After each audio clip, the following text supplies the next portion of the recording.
Hello ठीक है।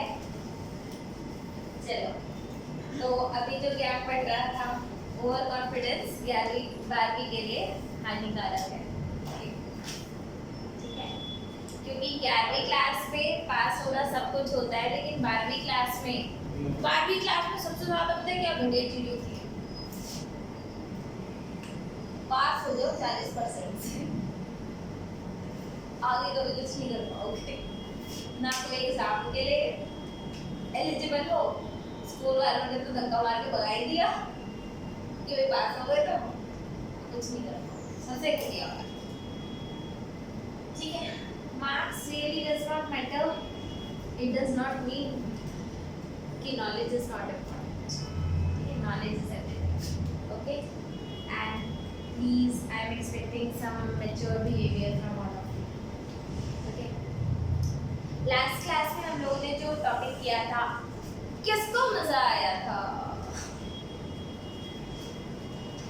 Dimanshi was missing, हाँ? किसको मजा आया था? Confused आया था, ठीक है। आज की क्लास उससे बेटर होगी, टेस्ट में, ठीक है। अगली 2-3 क्लासेस बहुत बेस्ट होगी, वेडनेसडे से लेकर संडे तक। उसके बाद बड़ा बोरिंग टॉपिक स्टार्ट होगा, ठीक है। अब देखो बच्चे, क्या नया मार्कर खरीदा है क्या आज? कभी कभी सोचता हूँ बट पहले मुझे लगा कि पुरानी किताबें फिर मैं सोचे तो नहीं है यार, okay, that is nice, okay. आप लोगों ने लास्ट क्लास में किया था स्पोरोजेनेसिस, माइक्रोस्पोरोजेनेसिस, मैंने बताया था बच्चे वो माइक्रोस्पोर मदर सेल बताया, polar mother cell, it's okay, somewhere it is written polar mother cell है, microspore mother cell, polar mother cell, ठीक है, पोलर मदर सेल था, ओके। पोलन ग्रेन मैंने आपको बताया था कुछ एलर्जीज कॉज करते हैं, सब को थोड़ा बैठ जाओ, ठीक है। पोलन ग्रेन्स कुछ एलर्जीज कॉज करते हैं, bronchial afflictions in some people leading to chronic respiratory disorders such as bronchitis and asthma, ठीक है। बट वो कुछ लोगों में होता है, नॉट इन ऑल, सब में ऐसा नहीं होता। It may lead to that ये आपका जो है कैरेट ग्रास पार्थिनियम, ठीक है, that came to India as an contaminate with imported wheat, ठीक है। तो कई बार ऐसा होता है, आप लोगों ने अब देखा होगा कि आप एक कंट्री से दूसरे कंट्री आप ऐसे ही कोई भी प्लांट नहीं लेके जा सकते, प्रॉपर टेस्टिंग होती है, क्यों? क्योंकि कई बार अनवांटेड प्लांट्स भी उसके साथ साथ ट्रेवल कर जाते हैं। pollen grains are rich in nutrients, तो pollen grains nutrient rich भी होते हैं, and they it has become a fashion in recent years कि pollen tablet खाएंगे लोग, खाना खाने से मतलब है नहीं, लेकिन pollen tablet जरूर खाएंगे। तो ये कुछ pollen बी pollen tablets हैं, न्यूट्रिएंट्स है यार, हैं, खा सकते हैं, खाने में क्या है, ठीक है। तो tablets as a food supplements in western country, large number of pollen products are in the form of tablets and syrup, but the plants are reservoir of a number of chemicals आप कहाँ से लाते हैं? सारे कहाँ से आते हैं? Plant से ही आते हैं, ठीक है। उसके बाद ये है आप लोगों का कि once they are shed the pollen grains have to land on the stigma, ठीक है। pollen grain एक बार अगर शेड हो गया, हमने ये भी देखा था कि जो pollen grain है बच्चे, वो 2 सेल स्टेज पे भी शेड होता है और 3 सेल स्टेज पे भी शेड होता है। 2 सेल स्टेज पे शेड होता है तो क्या होता है? वेजिटेटिव सेल होता है और जनरेटिव सेल होता है। 3 सेल स्टेज पे शेड होता है तो एग्जैक्टली, ये बात समझ में आई, ठीक है। तो अब when the pollen grain has been shed out of the anther, ठीक है, फिर क्या होता है? उसकी वायबिलिटी मैटर करती है, वायबिलिटी की कितना वायबल होगा। हर क्रॉप के लिए अलग अलग वायबिलिटी होती है। तो इस पैराग्राफ में इन्होंने दे रखा है, it is highly variable to some extent, it depends on the temperature and humidity in some cereals, In some cereals such as rice and wheat, pollen grains lose viability. तो राइस में, wheat में, इनमें pollen grain lose viability within 30 minutes. And in some members of Rosaceae, Leguminosae, ठीक है, Solanaceae, they maintain their viability for months. तो महीनों तक viable रहते हैं. और बच्चे पोलन ग्रेन स्टोर करके रखे जा सकते हैं. इनका स्टोरेज टेम्परेचर कितना होता है? -190 degree Celsius, and this temperature is maintained by liquid nitrogen. Liquid nitrogen का टेम्परेचर इतना होता है. और लिक्विड नाइट्रोजन की कॉस्ट क्या होती है? 10-15 रुपए लीटर. लिक्विड नहीं बस. लेकिन रखोगे कहाँ हाथ में? भैया 1 लीटर इधर डाल दो. उसको जो रखने का कंटेनर होता है ना, वो महंगा होता है. रखने वाला जो कंटेनर होता है वो काफी, आप देखना वो होते हैं, क्या बोलते हैं उसे, क्रायो कैन्स होते हैं वो, ठीक है, काफ़ी भारी सा होता है वो. तो उसके अंदर अगर आप रखते हो तो आपकी लिक्विड नाइट्रोजन अप्रोक्सीमेटली 2-3 महीने चल जाती है. तो वो क्रायो कैन्स होते हैं आपके. एंड थर्माकोल बॉक्स में रखोगे तो आपका लिक्विड नाइट्रोजन 2-3 घंटे चल जाता है. 2-3 घंटे चल जाता है, ठीक है. ये बात समझ में आई या नहीं आई? इसके बाद आता है बच्चे पिस्टल का स्ट्रक्चर. पिस्टल का स्ट्रक्चर हम लोगों ने, मैंने थोड़ा सा बताया था कि पिस्टल क्या होता है. फिर अब हमें करना है megasporangium, ovule and megasporogenesis. Megasporangium and megasporogenesis. आपकी जो पिस्टल होती है उसे क्या बोलते हैं? कार्पेल. क्या बोलते हैं? कार्पेल बोलते हैं उसे. और कार्पेल क्या करता है बच्चे? अब किसी, आप लोगों ने देखा था, कार्पेल का नंबर 1 भी हो सकता है, बाइकार्पेलरी 3 भी हो सकता है, ट्राइकार्पेल, मर्सिन कार्पस हो सकता है, एपोकार्पस हो सकता है. पढ़ रखा था? पढ़ा था, ठीक है. तो अब आप लोग इस बात को समझो कि यहाँ पर क्या है. ये क्या है? स्टिग्मा. ये क्या है? स्टाइल. और इसके अंदर क्या है? ये ओवरी के अंदर क्या होते हैं? ओव्यूल्स. ओवरी के अंदर क्या होता है? Ovules. So this is stigma.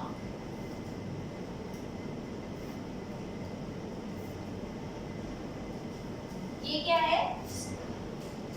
Style. ये क्या है?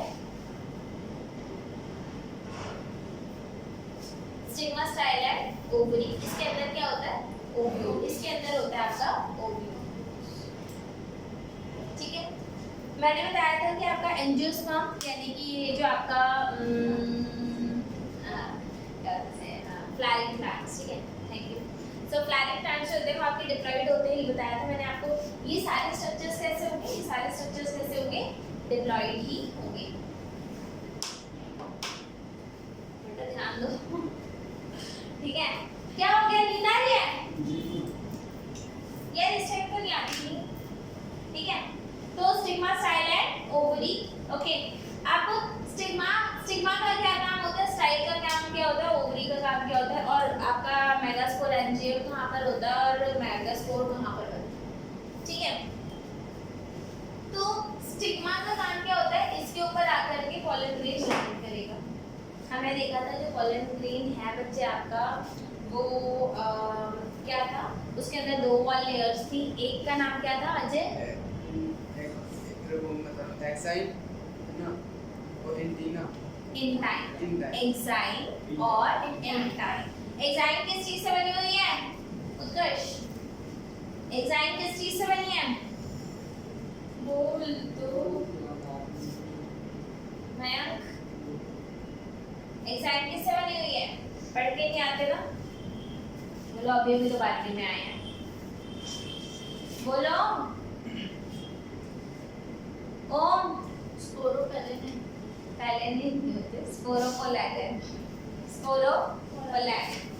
बच्चे अगर आपके मन में ये बात आ रही है ना कि अभी तो 12वीं शुरू भी नहीं हुई, अभी से क्यों पढ़ना, एक बात याद रखना, रिजल्ट डाउन जाएगा. क्योंकि आप लोगों का वो लेवल तो है नहीं ना भाई, टाइटैनिक के पायलट तो हो नहीं, लास्ट में कर लोगे. 11वीं में देख ली थी ना हालत लास्ट में क्या हुई थी? क्यों Mayank? Dead and taking metal.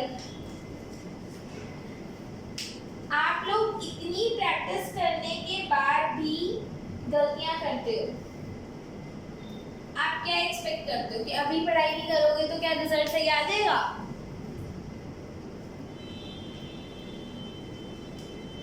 अभी से पढ़ना है तभी नंबर आएंगे, और अभी नहीं पढ़ोगे तो अभी इसलिए नहीं पढ़ रहे क्योंकि जरूरत नहीं है, बाद में इसलिए नहीं पढ़ पाओगे, अब इधर में कैसे होगा? अपना मजाक वाला पीरियड छोड़ दो, हर क्लास में पढ़कर आओ। क्यों उत्कर्ष? मैं अगली क्लास में मैं ये चीज ना देखूं, ठीक है? ये हो गया आपका। अब इसके बाद आपका है okay, this thing is here. जब आपका पोलन ग्रेन इस पे लैंड करता है, जब आपका इधर पोलन ग्रेन आ गया,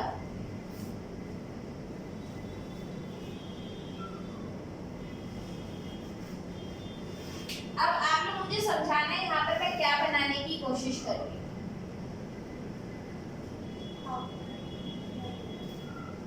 कोई समझाएगा यहाँ पे क्या है? अगर किसी को थोड़ा सा समझ में आया हो। आप लोगों में से जिसने भी बता दिया ना उसकी चॉकलेट। सोच लो मैंने चॉकलेट ऑफर करी है तो साथ तो नहीं होगा। सोचो सोचो सोचो।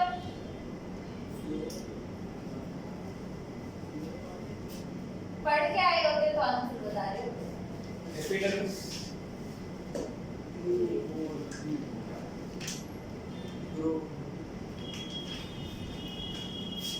It is jumbo.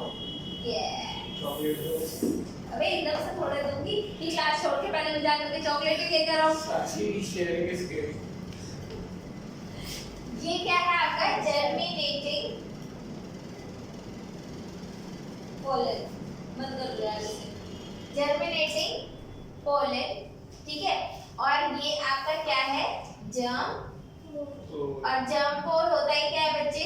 जहां से पोलन ट्यूब निकल कर आती है, ठीक है? वहां पर आपका थोड़ा सा सॉफ्ट सा होता है। ये बात समझ में आई है नहीं? आ गई? ठीक है। अब प्लांट्स के अंदर ओव्यूल जो होता है वो कुछ इस टाइप का सा होता है, ठीक है? यहाँ पर आपकी एक लेयर, फिर ये आपकी दूसरी लेयर, फिर ये आपकी थोड़ा सुंदर सा बना रही बना रही हूँ। Okay fine.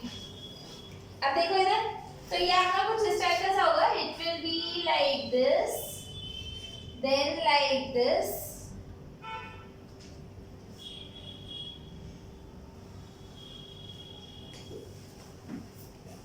Something like this, ठीक है? नहीं, पहले ये थोड़ा ये ऐसा सा होगा, फिर ये ऐसे करके this is ovule, this is ovule. और इस ओव्यूल का नाम क्या है बच्चे? Anatropous ovule. इस ओव्यूल का नाम क्या है? Anatropous ovule. ये आपकी एनसीईआरटी के टेक्स्ट में कहीं नहीं लिखा। हाँ लिखा है, लेजेंड में लिखा है, फिगर के लेजेंड में लिखा है, टेक्स्ट में आपको नहीं मिलेगा, टेक्स्ट में नहीं मिलेगा, ठीक है?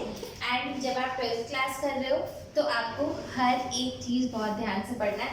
कई बार वो बोल देंगे draw the structure of anatropous ovule. आई बात समझ में?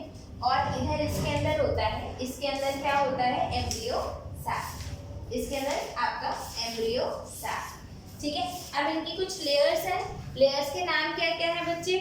आउटर इंटेग्यूमेंट, ये क्या है? आउटर इंटेग्यूमेंट, ये क्या है? इनर इंटेग्यूमेंट,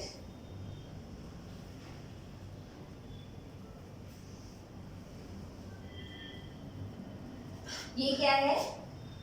एम्ब्रियो सैक, ठीक है? फिर ये आपका है बच्चे माइक्रोपाइल,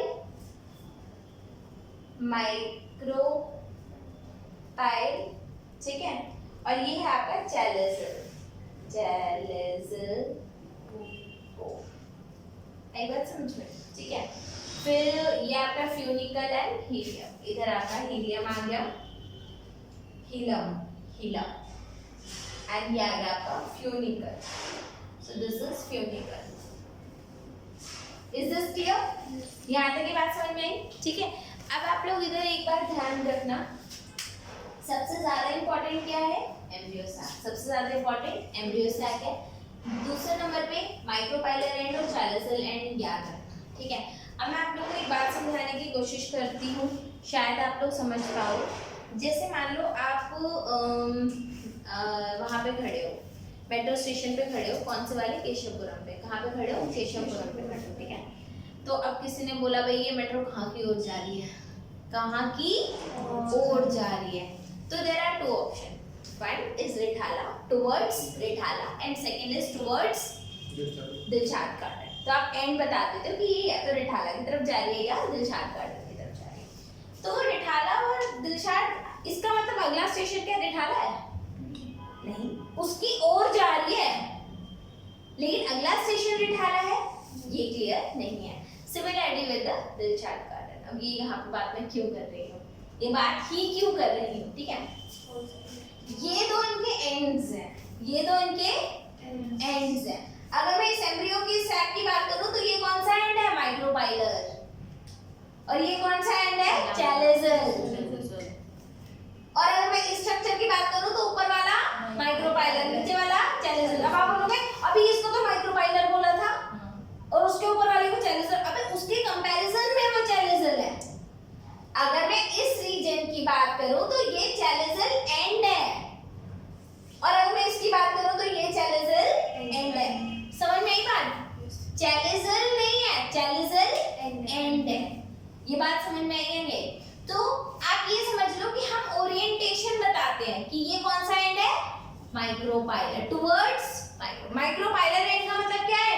टुवर्ड्स माइक्रोपाइलर। और चैलेजल एंड का मतलब क्या है? टुवर्ड्स चैलेजल पोल, ठीक है। तो आपके दो एंड्स यहाँ पर आते हैं। पहला क्या है? माइक्रोपाइलर एंड, इसका अर्थ क्या है? Towards micropyle. और अगर आपका आया चैलेजल एंड, तो इसका अर्थ क्या है? टुवर्ड्स चैलेजल पोल। ये बात समझे कि नहीं समझे? समझे या नहीं समझे? और ये ओव्यूल का नाम क्या है? एनाट्रोपस ओव्यूल, ठीक है। ओव्यूल बच्चे और भी बहुत टाइप के होते हैं, बट 12th क्लास में जो आपको पढ़ाया जा रहा है वो कौन सा है? Anatropous ovule. और किसी ओव्यूल का नाम पर पूछ देना, क्योंकि पढ़ा तो था मैंने मगर भूल गई हूँ।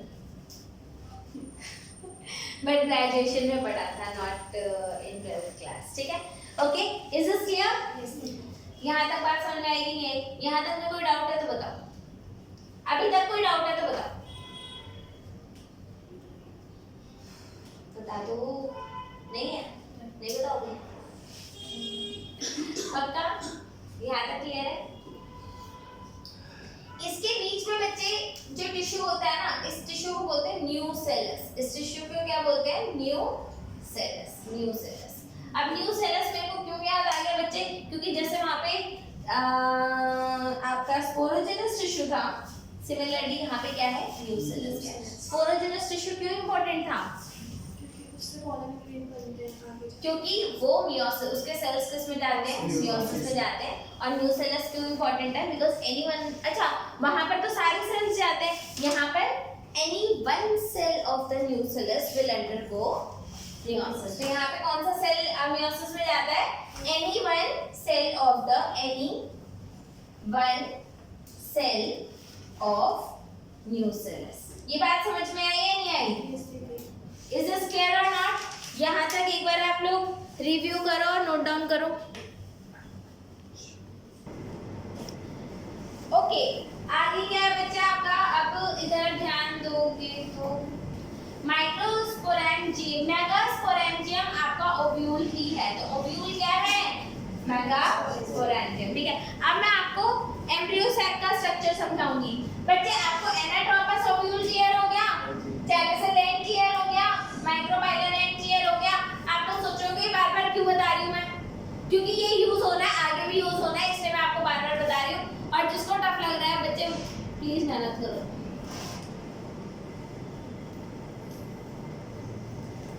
ठीक है बच्चे, एनी टफ है नहीं, डोंट वरी, बहुत टफ है। ओ भाई साहब, उत्कर्ष आई कैन सी यू। गलत नाम मत लगाओ यार, मतलब हर बात पे बहन को फंसाओगे।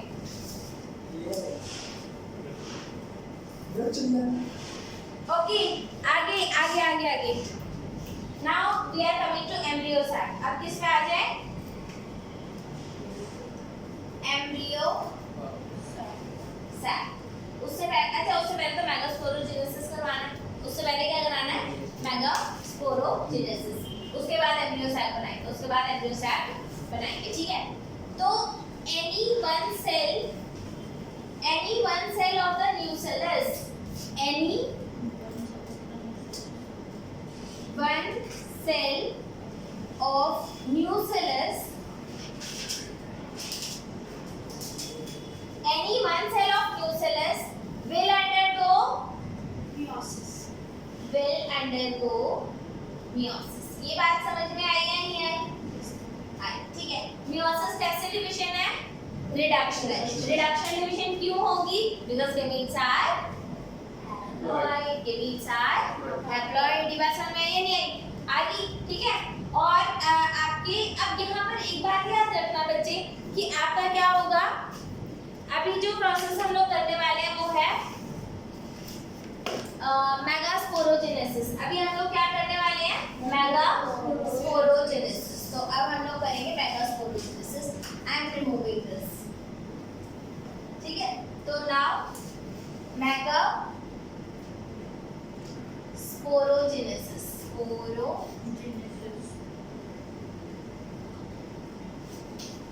I can say megasporogenesis। megasporogenesis क्या है बच्चे? So it is nucellus का कोई भी एक सेल जो होगा, एक सेल जो है, it will undergo meiosis 1। कहाँ पे जाएगा? meiosis 1 पे जाएगा। तो अब ये क्या बना लेगा? दो मेगास्पोर बना लेगा, राइट? तो अब कितने सेल बन गए? दो। और इन दोनों का प्लॉइडी लेवल क्या होगा? हैप्लॉइड। इन दोनों का हैप्लॉइड होगा, क्योंकि हमारी फर्स्ट जो डिवीजन होती है वो रिडक्शन होती है। ठीक है, इसके बाद है अब ये किसमें जाएगा? meiosis 2 में जाएगा। तो अब कितने सेल्स बना लेगा? 4। अब ये 4 सेल्स बना लेगा, राइट? 4 सेल्स बना लिए और ये चारों सेल्स क्या है? मेगास्पोर है, राइट? ओके, ऊपर आपका माइक्रोबाइलर एंड है, नीचे आपका चैलिसल एंड है। माइक्रोबाइलर एंड है और चैलिसल एंड है, माइक्रोबाइलर एंड है और चैलिसल एंड। और मैंने बताया था एंड का मतलब क्या होता है? टूवर्ड्स ईदर माइक्रोबाइल और चैलिसिस। बात समझ आई? ठीक है, अब यहाँ पर बड़ा इंटरेस्टिंग फिनोमेना होगा। क्या होगा? खत्म हो जाएगा, ये भी मर जाएगा और ये भी डिजेनरेट हो जाएगा। अरे वाह, यानी कि एक सेल से डिवीजन स्टार्ट हुई थी और लास्ट में बचेगा भी कितना सेल? एक सेल। क्यों बच्चे? मेगास्पोर को यानी कि जो एम्ब्रियो सैक होता है या फिर एक सेल जो होता है उसे कहीं पे शेड नहीं होना होता, तो इतने सारे एक सेल बनाने का कोई फायदा नहीं है, तो वो यहीं पे डिजेनरेट कर जाता है। ठीक है, तो अब सिर्फ एक ही फंक्शनल मेगास्पोर है, ओनली वन फंक्शनल मेगास्पोर। क्या समझे? समझे कि नहीं समझे? समझे, ग्रेट। एंड क्योंकि आपका एम्ब्रियो सैक जो है, since your embryo sac is formed only monosporic development. इसे क्या बोलते हैं? Monosporic development. Since embryo sac is formed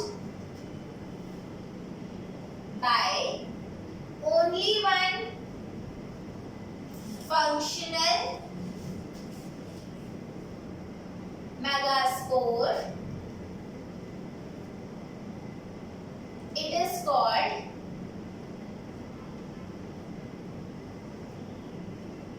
monosporic development।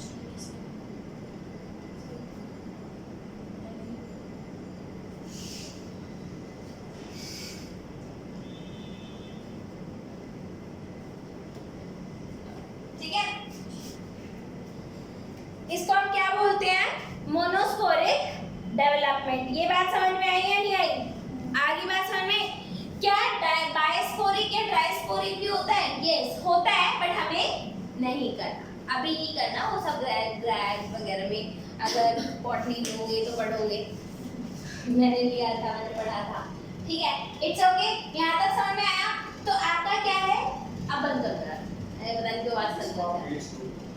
अबे ना लाइक बेचना नहीं, इसकी बस सर्विस होगी और कुछ नहीं। ठीक है, मम्मी को आ दो हमारे जैसी लाइक। तो क्या होता है? न्यूसेलस का कोई भी एक सेल। अच्छा, न्यूसेलस के सेल्स कैसे होंगे? डिप्लॉइड की हैप्लॉइड? डिप्लॉइड। ठीक है, और जब वो मियोसिस में जाएंगे तो हैप्लॉइड हो जाएंगे। ठीक है, तो अब यहाँ पे जो डाइट बना है मेगास्पोर डाइट, ठीक है, ये कैसा है? हैप्लॉइड। और ये भी क्या है? हैप्लॉइड। अब इसके आगे जो भी होगा वो, इसके आगे सब क्या होगा? हैप्लॉइड। ठीक है, इसके अंदर न्यूक्लियस होगा, इसके अंदर न्यूक्लियस होगा। इसे रब कर दो अभी, इतना रब कर दो, इसके आगे फिर पढ़ाऊंगी। हाँ है, वीडियो से कर लो। हाँ वीडियो से कर लेना। ठीक है, आगे मैं कराई देती हूँ ना। क्या कह रहा है? अब आगे देखो, आपका जो एक फंक्शनल मेगास्पोर है, अब उसके साथ क्या होता है और वो एम्ब्रियो सैक कैसे बनाता है, वो अब हम सीखेंगे। जो एक फंक्शनल मेगास्पोर है,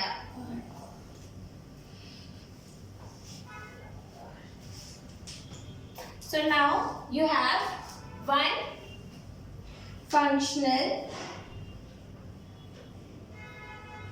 megaspore, right? One functional megaspore। ठीक है, ये आपका वन फंक्शनल मेगास्पोर है। ओके, हैप्लॉइड है।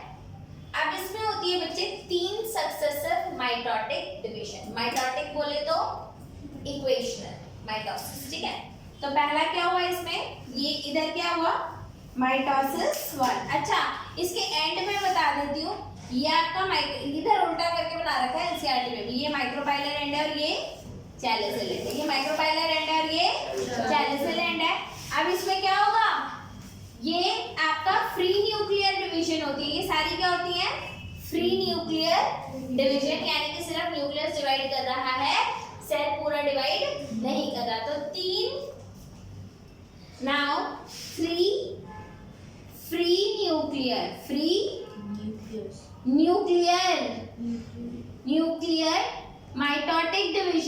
mitotic divisions will take place। क्या होगा? 3 free divisions will take place। Is this clear? So 3 free nuclear mitotic divisions will take place। पहला हो गया। ठीक है, अब आपको पता ही है, एक चैलिसल एंड है और एक माइक्रोपाइलर एंड है। ये जब डिवीजन हो जाता है तो ये क्या कहाँ चला जाता है? ये आपका, ये दोनों मूव कर जाएंगे टुवर्ड्स, एक इस एंड और एक इस एंड मूव कर जाता है। ठीक है, अब उसके बाद नहीं, अभी इधर ही रहेगा, अलग क्या, चलो भेज दिया। ओके, भेज दिया, क्या कर दिया? इधर भेज दिया। ठीक है, फिर सेकंड माइटोटिक डिवीजन होगा। अब कितने सेल्स बन गए? 1 2 न्यूक्लियस, सेल नहीं बने। ठीक है। और फिर क्या बना यहाँ पे, फिर मैं नीचे बना रही हूँ थर्ड माइटोटिक डिवीजन, 1 2 3 4, 1 2 3 4, बिंदु नहीं है ये, पूरे पूरे न्यूक्लियस है, एक आध बिंदु फालतू मत लगा देना और बाद में बोलोगे डॉट ही तो है, डॉट नहीं है, पूरा न्यूक्लियस है। आई बात समझ में, ठीक है। आगे देखो बच्चे, अब होगा क्या, अब इसमें होता है सेल्यूलराइजेशन। अब क्या होता है सेल्यूलराइजेशन, मतलब पहली बात तो क्या होगा, अब मैं इसका बड़ा सा स्ट्रक्चर बना रही हूँ। आपको पता है ऊपर कौन सा एंड है, चैलेजल एंड, और नीचे कौन सा एंड है, माइक्रोफाइलर एंड। ये बात समझ में आएगी नहीं आई, आ रही है, ठीक है। 3 न्यूक्लियस ऊपर गए, 3 न्यूक्लियस ऊपर गए, 3 न्यूक्लियस नीचे गए, 2 न्यूक्लियस बीच में रह गए। ये आपका होता है। अब सेल्यूलराइजेशन हो रहा है, इधर एक सेल बन गया, इधर एक सेल बन गया, इधर एक सेल बन गया, इधर एक सेल बन गया, इधर एक सेल बन गया, इधर एक सेल बन गया। और remember that this cell is actually your egg cell. ये क्या है, egg cell है। Is this clear or not? It is egg cell. पहले पढ़ी बात, ठीक है। ये egg cell है, ये क्या है बच्चे, synergids। ये क्या है, synergids। 10th क्लास में इंपॉर्टेंट नहीं थे, अभी इंपॉर्टेंट है। ये भी synergid है और ये भी synergid, ठीक है। इनको क्या बोलते हैं, इनको बोलते हैं एंटीपोडल्स। इनके बनते ही क्यों है भगवान जाने, भगवान को भी नहीं पता, या भगवान को पता होगा हमें नहीं पता, ठीक है। क्योंकि ये बनते हैं और डिजनरेट हो जाते हैं, बनते हैं और डिजनरेट हो जाते हैं। ये क्या है, पोलर न्यूक्लियाई, ठीक है। These are called polar nuclei. समझ में आई बात, ठीक है। इसको बोलते हैं हम, इस पूरे स्ट्रक्चर को क्या बोलते हैं, this whole structure is known as 7-celled 8-nucleate, 7-celled and 8-nucleate embryo sac। क्या समझे, 7-celled 8-nucleate embryo sac। समझे या नहीं समझे, 7 सेल कैसे हैं, 1 2 3 4 5 6 7। न्यूक्लियस कितने हैं, 1 2 3 4 5 6 7 8, ठीक है। बात समझ में आई या नहीं। अब यहाँ पे एक बड़ी, प्लीज यार, यहाँ पर एक बड़ी मस्त चीज होती है, इनकी न्यूक्लियस ऊपर चढ़ा दूं, इधर चढ़ा दूं, ठीक है। सिनर्जिड्स में एक बड़ा ही ऐसा फिंगर लाइक स्ट्रक्चर होता है, क्या होता है, फिंगर लाइक स्ट्रक्चर होता है। इसको बोलते हैं फिलीफॉर्म एपरेटस। इसे क्या बोलते हैं, फिलीफॉर्म एपरेटस। फिलीफॉर्म एपरेटस, ये इतना ज्यादा इंपॉर्टेंट स्ट्रक्चर है फिलीफॉर्म एपरेटस। पता है कितना इंपॉर्टेंट है, ये इतना इंपॉर्टेंट होता है कि वो एम्ब्रियो सैक जिसके अंदर सिनर्जिड्स नहीं होते, कुछ ऐसे सेल्स होते हैं, एम्ब्रियो सैक होते हैं जिनमें सिनर्जिड्स नहीं होते, उसमें एग सेल खुद फिलीफॉर्म एपरेटस बनाता है, उसमें एग सेल खुद फिलीफॉर्म एपरेटस बनाता है। ये उतने इंपॉर्टेंट है कि चाहे सिनर्जिड्स है या नहीं है, एग सेल को तो फिलीफॉर्म एपरेटस बनाना है क्योंकि वो रिक्वायर्ड है।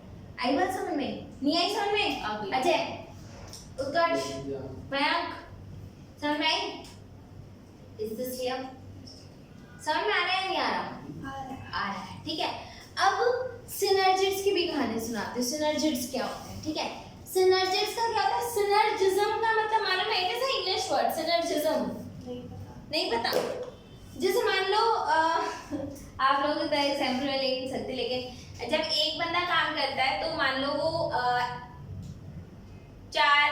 यूनिट काम कर लेता है, एक बंदा 4 यूनिट काम कर लेता है, जस्ट टेक इट रैंडम, ठीक है, एक बंदा 4 यूनिट काम कर लेता है, ठीक है। 2 बंदे मिलकर के 8 नहीं बच्चे वो 10 कर पा रहे हैं, क्योंकि कुछ सिनर्जिस्टिक इफेक्ट भी होते हैं। जैसे मैंने बोला यार मेरा आज पढ़ाने का मन नहीं कर रहा, ठीक है, आप तो भाई एकदम ले चल भाग, ठीक है। लेकिन अगर कोई बंदा हो, अब जैसे आज सच में मेरा पढ़ाने का मन नहीं था, लेकिन आप लोगों की शक्लें देख कर कहेंगे ना क्लास तो होगी, सिनर्जिज्म, ठीक है। तो सिनर्जिस्टिक मतलब उनका इफेक्ट मतलब x + x 2x की जगह वो 3x हो जाता है, दैट इस इफेक्ट को सिनर्जिज्म बोलते हैं। जब 2 चीजें आती है तो वो ज्यादा काम करने लग जाती है, ठीक है, that is called synergistic effect. Is this clear और नॉट? यहां तक समझ में आया, ठीक है। टफ लग रहा होगा नो डाउट, आज आप लोगों ने बहुत ज्यादा कवर करा है, सच बता रही हूँ। In lecture 2 this is actually a lot, please watch this video again. Bye bye, Tata.